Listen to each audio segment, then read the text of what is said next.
আসসালামু আলাইকুম ভিউয়ার, কেমন আছেন আপনারা সবাই? আশা করি সবাই ভালো আছেন। Welcome to my new video. তো আজকে আমরা কথা বলবো স্যামসাং গ্যালাক্সি S22 আলট্রা, যেটা হচ্ছে স্যামসাং গ্যালাক্সির হচ্ছে ফ্ল্যাগশিপ সিরিজের একটা মাইসার বলা যায়।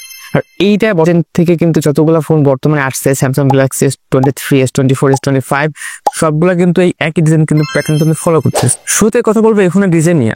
তো এই ফোনটা যারা কিনেন ম্যাক্সিমাম হচ্ছে এটা ডিজাইনের জন্য কিন্তু কিনেন। এটাতে কিন্তু রয়েছে আপনি গোরিলা গ্লাস, সামনে পিছনে কিন্তু গোরিলা গ্লাস পাবেন। আর এটাতে কিন্তু আসলে এই যে ফুল যে বডি সেটা কিন্তু সম্পূর্ণ অ্যালুমিনিয়াম ফ্রেমের 6.8 ইঞ্চির কিন্তু আপনি একটা ডিসপ্লে পাবেন, যেটা কিন্তু বেশ বড়। আর যেটাতে কিন্তু হচ্ছে আপনার ইডিজি কোয়াড HD প্লাস সাপোর্ট করবে। আর এটা কিন্তু সম্পূর্ণ AMOLED display, 120 hertz refresh rate পাবেন। আর যেটা কিন্তু আপনার HDR10 প্লাস সাপোর্ট করবে। মানে বুঝতে পারতেছেন আপনার ভিডিও এক্সপিরিয়েন্স কিন্তু প্রচুর পরিমাণে কিন্তু আসলে ইমপ্রুভ করবে এই HDR বিষয়টা। কারণ আমাদের আসলে 4K তে ভিডিও দেখি বা কিন্তু আসলে এটা থেকে কিন্তু আলাদা কিন্তু মজা পাবে। এই ফোনটিতে আপনি পাবেন স্ন্যাপড্রাগনের 8 Gen 1 প্রসেসর, যেটা কিন্তু আসলে 3 বছর পুরনো হলেও কিন্তু বেশ পাওয়ারফুল একটা প্রসেসর। তবে এই প্রসেসরে কিন্তু বেশ কিছু আসলে অপটিমাইজেশনের অভাব আছে, কারণ একটু হিটিং ইস্যু কিন্তু এই প্রসেসর আপনি বেশি ফেস করবেন।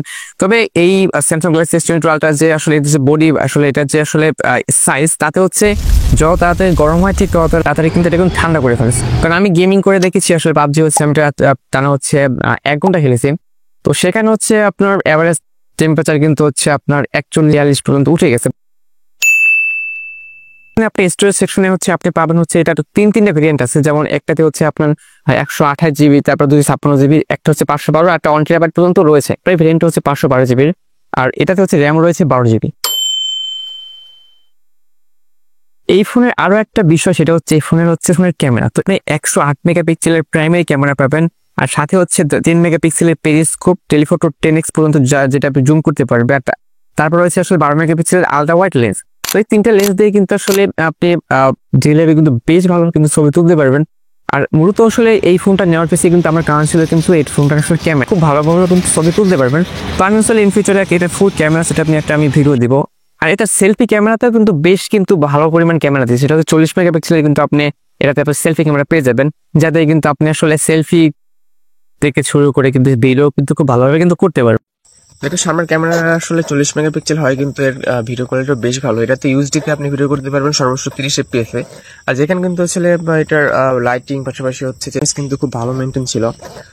পাশাপাশি এই ক্যামেরাতে হচ্ছে আপনি পিছনের ক্যামেরা দিয়ে হচ্ছে আপনি সর্বোচ্চ 4K তে আপনি হচ্ছে ভিডিও রেকর্ড করতে পারবেন। তো এখন যে ভিডিওটা আমরা করছি সেটা কিন্তু সম্পূর্ণ S22 আলট্রা দিয়ে হচ্ছে। আর এটাতে কিন্তু আসলে পিছনের লাইটিংটা কিন্তু খুব ভালোভাবে কিন্তু মেনটেন করতে পারতেছে, দেখতে পাচ্ছেন। আর এই ফোনে রয়েছে 100x পর্যন্ত জুম, যাদের কিন্তু আপনি বেশ কিন্তু যে কোনো অবজেক্ট কিন্তু বেশ পরিমাণে জুম করতে পারবেন।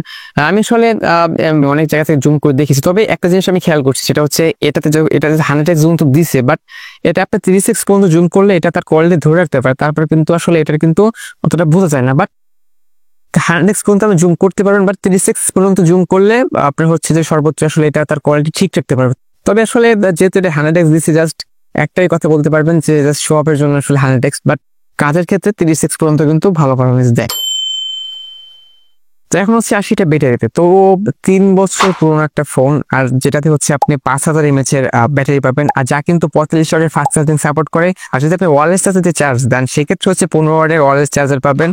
আর হচ্ছে এটা রিভার্স চার্জ কিন্তু সাপোর্টেড, মানে হচ্ছে আপনি যদি আপনার ওয়্যারলেস সাপোর্টেড এরকম কোনো গ্যাজেট থাকে লাইক ওয়াচ, সেক্ষেত্রে আপনি এটা দিয়ে কিন্তু রিভার্সলি চার্জ দিতে পারবেন। এবার কথা বলা যাক এই ফোনের সফটওয়্যার আপডেট নিয়ে। তো এখানে আসলে স্যামসাং যখন এই ফোনটা রিলিজ করেছে তখন বলে দিয়েছে যে এটাতে কিন্তু মোটমাট হচ্ছে 4 বছরের মেজর আপডেট পাবেন, এবং হচ্ছে 5 বছর পর্যন্ত কিন্তু একটা সিকিউরিটি আপডেট পাবেন। যদি সেই হিসাব করে তাহলে এইটাই হচ্ছে 25 সালে হচ্ছে তো শেষ, মানে 25 সালের পর আর কোনো মেজর আপডেট আসবে না। তবে সিকিউরিটি আপডেট আরো 2 বছর পেয়ে যাবেন। তো সেক্ষেত্রে আমি বলবো আসলে এই একটা ফ্ল্যাগশিপ একটা ফোনে যদি হচ্ছে আপনার মাত্র হচ্ছে 4 বছরের একটা আপডেট থাকে, এরপর যদি একটা আপডেট না হয়, সেক্ষেত্রে কিন্তু ফোনটা কিন্তু আসলে অকেজ হয়ে যায়। কিন্তু আইফোনের কথা চিন্তা করেন, আইফোন কিন্তু আসলে এদের সব ফোনে কিন্তু আপডেট দেয়, বাট স্যামসাং কিন্তু এক্ষেত্রে কিন্তু আসলে এরা কিন্তু আসলে কাজটা ভালো করে না। কারণ যখন এটা মেজর আপডেট আসা বন্ধ হয়ে যাবে, তখন কিন্তু এই ফোনটা কিন্তু আসলে একটা ব্যাকডেটেড হয়ে যাবে। তো এখন কথা বলবো এই ফোনটা কেনা উচিত কি না। শুরুতে বলি এই ফোনটা আসলে কেন কিনবেন। তো মূলত এই ফোনটা আসলে কিন্তু একটা ফ্ল্যাগশিপ একটা ফোন। সে হচ্ছে আপনার যদি আসলে বাজেটের ভিতরে একটা ফ্ল্যাগশিপ লেভেলের একটা ফিল পেতে চান, সেক্ষেত্রে এই ফোনটা নিতে পারেন। কারণ এটা কিন্তু আসলে বাজেটের ভিতরে একটা ফোন। কারণ আপনি যদি সেকেন্ড হ্যান্ড মার্কেটে এই ফোনটা যান, সেক্ষেত্রে হচ্ছে ওয়েল কন্ডিশন এরকম ফোন আছে সেগুলো হচ্ছে আপনি অ্যারাউন্ড 50 থেকে 55 মধ্যে পেয়ে যাবেন। এই ফোনের যখন মার্কেটে আছে তখন এটা দাম ছিল প্রায় আপনার 1.5 লাখ টাকার মতো, বাট এখন হচ্ছে আপনার এটা অর্ধেকের কম দামে পাচ্ছেন। যদি আপনি অনেক ব্যাকআপ চান সেক্ষেত্রে এই ফোনটা আপনাদের না নেওয়াই বেটার হবে, কারণ এটার ব্যাটারি ব্যাকআপ কিন্তু অতটা ভালো না। আপনি স্ক্রিন অন টাইম 5 থেকে 5.5 ঘন্টা হাইস পাবেন সর্বোচ্চ। আর এটাতে কিন্তু আসলে আরেকটা জিনিস রয়েছে, সেটা হচ্ছে এটা আসলে গ্রিন লাইন ইস্যু। তো গ্রিন লাইন ইস্যু কিন্তু এটাতে পড়ে যায়। সো আপনারা যদি ফোন কেনার পূর্বে ভালোভাবে আসলে অবজার্ভ করে নেবেন যে ফোনটা কিনবেন ফোনটাতে এরকম কোনো ইস্যু আছে কিনা। তো আসলে এটা টুকিটাকি বিষয়গুলো আপনি যদি ফলো করে ফোনটা কিনতে পারেন তাহলে আপনার জন্য আসলে আশা করি ভালো একটা ডিল হবে। যদি আপনার যদি আপনি চান যে না আপনি ভালো পারফরমেন্স চান, সেক্ষেত্রে হচ্ছে আপনি অন্য কোনো ফোন দেখতে পারেন। বাট যদি আপনি না, আপনার কলিজে বড় আছে, আপনি গ্রিন লাইনের নিয়ে কোনো প্যারা নেই, আপডেটের কোনো ইস্যু নেই, আপডেট আসুক আর না আসুক তাতে কোনো মাথাটা নেই, তাইলে হচ্ছে এই ফোনটা আপনি নিতে পারেন, আপনার জন্য ভালো একটা ডিল হতে পারেন। পারফরমেন্স কিন্তু আমি মোটামুটি ভালো পাইছি, পাবজি আমি ভালো খেলতে পারছি। তবে গেমিং নিয়ে আমি একটা সেপারেট একটা ভিডিও আমি দিব খুব তাড়াতাড়ি। সো ওই ভিডিওটা আপনারা দেখলে আসলে এটার গেম পারফরমেন্স নিয়ে কোনো ডাউট থাকবে না। তো কথা হচ্ছে এই ফোনের সবচেয়ে বড় সমস্যা সেটা হচ্ছে গ্রিন লাইন। তো গাইস আমার এটাতে কিন্তু অলরেডি গ্রিন লাইন চলে আসছে অলরেডি, হচ্ছে যে এই প্রথমে এইটা ছিল, পরে এখন এখানেও একটা পিঙ্ক লাইন পড়ছে, পাশাপাশি এখানেও পড়ে গেছে।